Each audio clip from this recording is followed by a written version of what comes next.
Thank you so much, sir. A very good afternoon to one and all. First of all, I would like to thank Chandrasekhar sir and Renuka ma'am for giving this wonderful opportunity. So, let me begin with the case presentation. I have two cases today to present. So, moving on with the case 1. This was Mr. X, 47-year-old male. He was working in a BPL company. He came with the chief complaints of on and off rashes with itching since 15 years.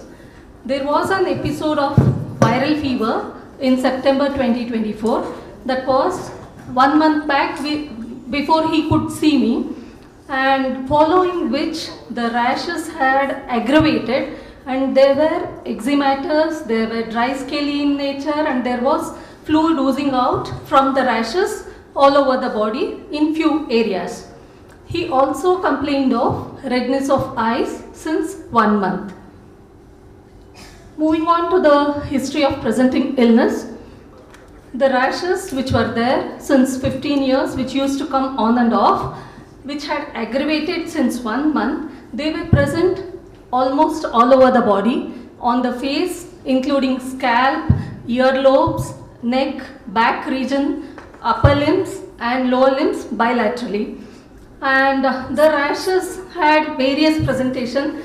In few places they were dry scaly in nature, at few places they were oozy with fluid coming out, and a few places had crusty kind of rashes, and in few places there was bleeding as well with cut wounds. And as I said earlier, there was an episode of viral fever 1 month back before which the rashes had aggravated, and he also gave history of redness of eyes. There was no associated itching, watering of eyes or vision disturbance. He gave history of weight loss of 10 to 11 kilos since 1.5 months, and there was no history of joints pain, back pain, recurrent cold, recurrent sneezing episodes, any history of cough, wheezing or any other complaints. Coming to the past history, he had some kind of obsessive compulsive disorder since childhood, for which he used to take Ayurvedic medications on and off. No other comorbidity is present, and he also gave history of food allergy, especially to non-veg items like chicken, mutton and fish. Whenever he used to consume them, he used to get rashes and itching, and there was no history of drug allergy. Family history, his mother was diabetic and she had an episode of tuberculosis. Otherwise it was not significant. He was married, he had 3 children. He was treated only with antihistamines. Personal history, he consumed mixed diet, his appetite was normal, he had a sound sleep and bowel and bladder habits were normal. He was a smoker since 20 years and he used to smoke a pack of cigarette per day, and he never consumed alcohol. To summarize, 47-year-old male presented with history of on and off skin rashes all over the body associated with severe itching since 15 years. The rashes had aggravated post-viral fever and presented with macular, dry, scaly, crusty and oozy skin lesions all over the body, including the earlobes as well as scalp. He also gives history of weight loss of 10 to 11 kgs past 1.5 months, associated with redness of both eyes since 1 month. Coming to his general physical examination, 47-year-old male, moderately built and nourished, conscious, cooperative. He was weighing around 105 kgs. There was no pallor, icterus, cyanosis, clubbing, lymphadenopathy or edema. His eyes were congested, both right and left. Nose, throat examination was normal. Coming to his vitals were stable, pulse 108 beats per minute, blood pressure 130/80 millimeters of mercury, respiratory rate of 16 cycles per minute. He was afebrile and his SpO2 was 98% at room temperature. Systemic examination, his respiratory system was normal, serious. There were no murmurs. Per abdomen examination, there was no organomegaly, and central nervous system examination was also normal. Coming to his local examination, the sites where the rashes were present were on the scalp, face, ears, neck region, bilateral upper and lower limbs, chest, abdomen as well as back. They were macular erythematous, dry scaly, crusty, oozy skin lesions with cuts and bleeding in few areas. These were the few pictures of his presentation.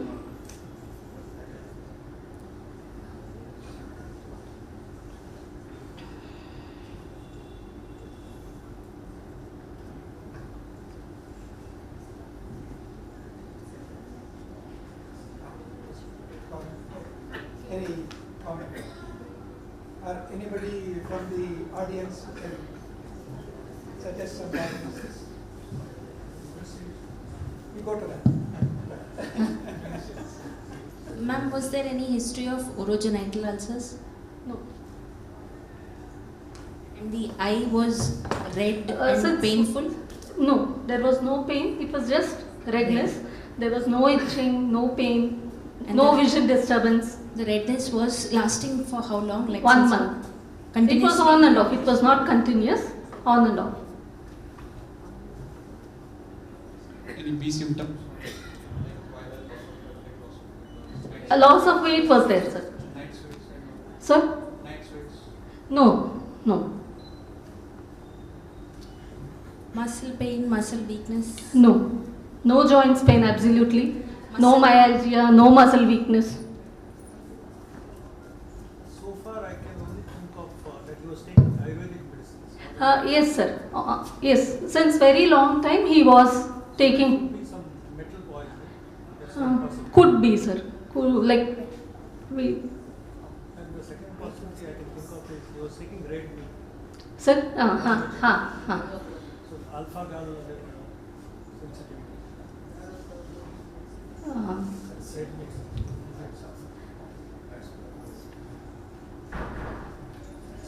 But the strange thing is what's a fresh non-vegetarian. It's only red. It's not only. Exposure to occupational toxins. He was working in a private firm, sir, like BPL company. Otherwise, there was no specific occupational exposure to any particular allergens as such. Because there's no strong family history of allergy. Yes. So him Yes. having an allergy to something else. Yes.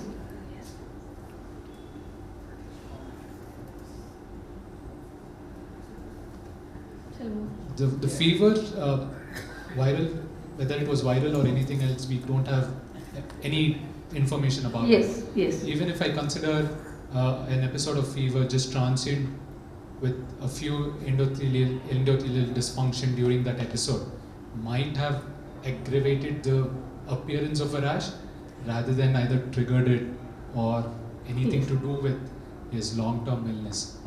Probably just became more prominent for the endothelial dysfunction during that viral illness. Yes. What are the two possibilities based on the skin features? Any two specific possibilities? Anybody? Psoriasis would be One skin. possibility is psoriasis. Vasculitis.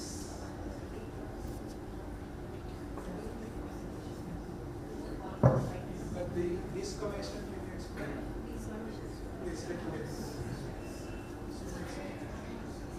So, but desquamation we have been seeing in some patients post a viral episode also. So that could be just something that has happened. Unrelated to Yeah, because the weight loss is very dramatic for even psoriasis to probably explain, is what I feel. He says he was so disturbed and frustrated that he stopped eating. Like all the time, the whole thing was so disturbing that he lost interest in it. This is what he said. Such a drastic weight loss, and this is the explanation which was given by the patient. other possibilities could be eczema.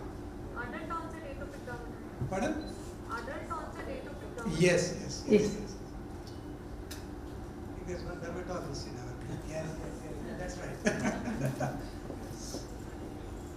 So the two possibilities I can understand, finally I could zero in is one is psoriasis, other possibility is an atopic dermatitis, third possibility is a vasculitis with an overlap of viral exacerbation of the process. Yes. Yeah, these two possibilities I have mentioned. I have skipped vasculitis. Coming to the investigations, he had already come with a few set of investigations. So whatever I have highlighted, I will tell. His total count was 18,530. His eosinophil count was very high, 62%, and his ESR was normal. Absolute eosinophil count compared to 440 cells, it was 11,490, and LFT was normal, RBS was normal, creatinine was normal. His serum IgE levels was more than 2,500, and CRP was elevated, 26.68. He had already done ANA, which was negative, anti-dsDNA, which was negative, and he had come with these investigations. Following that, whatever we had done in our hospital, his total count had dipped from 18 to 13,920. Eosinophils had also reduced compared to 62. It was now 14.2. Platelets were little on the higher side, 5.89 lakhs. And his complement levels were normal. And I had asked for an allergy panel since his IgE was very high. And his allergy panel showed multiple allergens which were positive, among them few of which I have highlighted here. So there were pollens like timothy grass, cockroach, and perennial ryegrass, house dust mite, and there were multiple food allergens which were positive like wheat, hazelnut, almonds, pistachio, and he also had positivity to chicken and seafood as what he had explained earlier. So, thought the conclusion goes more in favor of allergy, and diagnosis of allergic diathesis was made, and treatment wise he was given antihistamines as well as tacrolimus and local applications, and he was also advised for immunotherapy. And after 6 weeks he had come for review. I could not take the pictures. He had definitely improved drastically. The rashes over the ears and face, everything had subsided, but still he had at least 30 to 40% he was better. So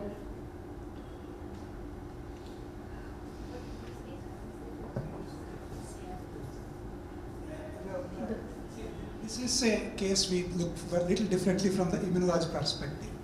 This patient has a allergic diathesis with the development of atopic dermatitis. Actually, the clear good diagnosis as per the dermatology is we should classify it as atopic dermatitis. We don't call it as eczema because it's not a scary lesion. It is difficult to call it as psoriasis, but in psoriasis you can get an eruptive type of psoriasis of a similar nature. In IgE will not be that high, and usually the most critical is allergen specific antigen will be negative even though IgE is high in a psoriasis. So that's one other reason. If you see the protocol that we have used is, we have used a protocol of atopic dermatitis. Simultaneously, we also suggested to use the immunotherapy.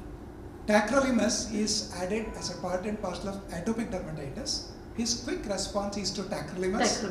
Immunotherapy has not really done any job. I think as Dr. Narayan Reddy put it in right in the morning, the immunotherapy response usually takes around 6 months, 3 months to 6 months, and by then you will be in a position to get him out of the tacrolimus. We would love not to continue tacrolimus for a longer time, where a desensitization will help him to walk out of the allergic diagnosis.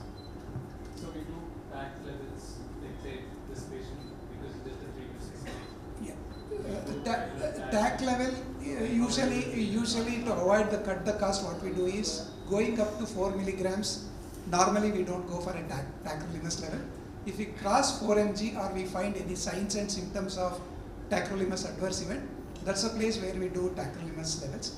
In transplant, you really need it for 2 reasons, because the transplanted kidney is sensitive to tacrolimus, so level of tacrolimus should be very balancedly maintained. In a normal kidney functioning, a little taco here and there can be managed because cost factor increases if I ask for a taco. Just a little more understanding. So since there was a chronic history with this patient, any medications I'm sure he would have seen by multiple doctors as a local physician level to a specialist. Steroids would have been, I'm sure someone would have been itched to add a steroid to that. Is there any history pertaining to He that? denied. He denied. Because I'm sure any physician would look at that chain. And he was reluctant when we thought of putting a small tapering dose of steroids for quick response. He denied taking oral steroids. Shall I move on, sir? Okay. So coming to case 2, this is a female patient, 34-year-old. She is a homemaker. So she came with history of rashes again. Few were erythematous, few were urticarial type of rashes with itching over the face, upper limbs, back and neck region. These rashes were associated with swelling of lips, facial swelling as well as swelling around the eyes. Since 2 years she had these complaints on and off, and her symptoms had aggravated past 1 month.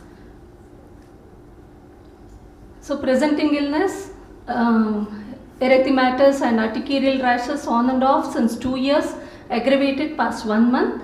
Presently, when she had come, the rashes were on the face, neck, back region and as well as bilateral upper limbs. Rashes were itchy in nature, associated with swelling of lips, swelling around the eyes and facial swelling. There was no history of recurrent sneezing, wheezing, any history of breathing difficulty, difficulty in swallowing, any eye symptoms, joints pain or muscle weakness. Past history and family history was not significant. She was married with regular cycles with 2 children. Tubectomy was done, and treatment wise she was put on oral steroids and they had used topical applications. Personal history, she consumed a mixed diet, appetite was normal, sleep was good, bladder and bowel habits were normal. To summarize, 34 years old female presented with history of on and off skin rashes, erythematous at times and urticarial on face and exposed parts of the body, associated with itching since 2 years. The rashes had aggravated since 1 month. There was associated swelling of face, lips at times, and there was periorbital swelling also. There was no history of breathing difficulty, no history of recurrent cough, sneezing, wheezing, difficulty in swallowing, joints pain or muscle weakness. General physical examination, 34-year-old female, moderately built and nourished, conscious, cooperative, weighing around 70 kgs, no pallor, icterus, cyanosis, clubbing, lymphadenopathy or edema. Her eyes and ENT examination was normal. Pulse was 92 beats per minute, blood pressure 120 by 70 millimeters of mercury, respiratory rate 14 cycles per minute, afebrile, SpO2 was 98%. Systemic examination was also normal. Respiratory system was normal with normal vesicular breath sounds. Cardiovascular system was normal. Para-abdomen, there was no organomegaly. Central nervous system was also normal. Local examination, there were rashes which were macular, urticarial on the face, hands, especially the forearms, back and neck region.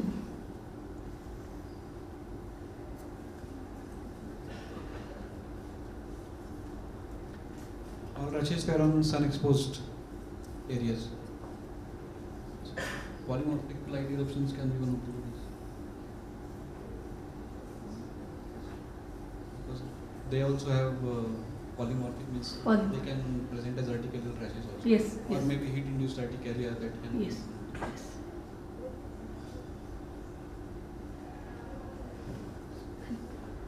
Shall I move on? Yeah. So these were the differential diagnoses. It could be chronic urticaria, allergy, angioedema, atopy, airborne contact dermatitis, It could be connective tissue disease or Hashimoto's thyroiditis as well. So coming to the investigations which were done here, the CBC was normal, ESR was normal, LFT normal, urine routine normal, RBS normal, creatinine normal, the thyroid function tests were normal, and the thyroid antibodies, anti-TPO, anti-TG was normal. Her complement C3 levels were on the lower side, C4 levels were normal, serum Ig levels was 15, which was within the normal range, and her ANA was positive, 2+, ANA profile, M2 was equivocal, anti-C1q antibody was low positive, C1 esterase inhibitor level was done, which was also normal.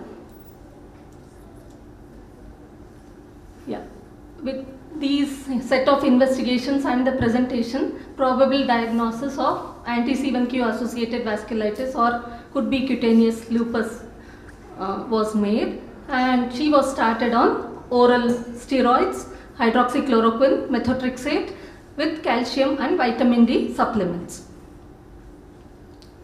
Now moving on further, later when she came for review, the patient now presented with thigh muscle pain as well as weakness with rashes persisting, and the rashes looked different than what it was earlier. They were no more urticarial rashes, and there was a nasal twang, and there was difficulty in swallowing, and she had lot of fatigue.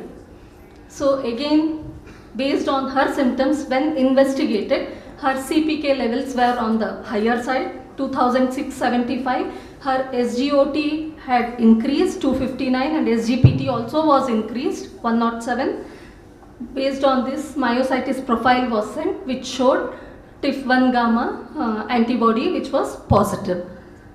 So following this, a diagnosis of dermatomyositis was considered, and solumedrol infusion and rituximab also was given, and along with that, the disease modifying drugs are also continued along with oral steroids. Patient is gradually improving as of now. So allergies can have a varied presentation. It can mimic a lot of diseases. Diagnosis can change at any point of time. Hence, we have to be vigilant and keep our mind and eyes open accordingly. Thank you.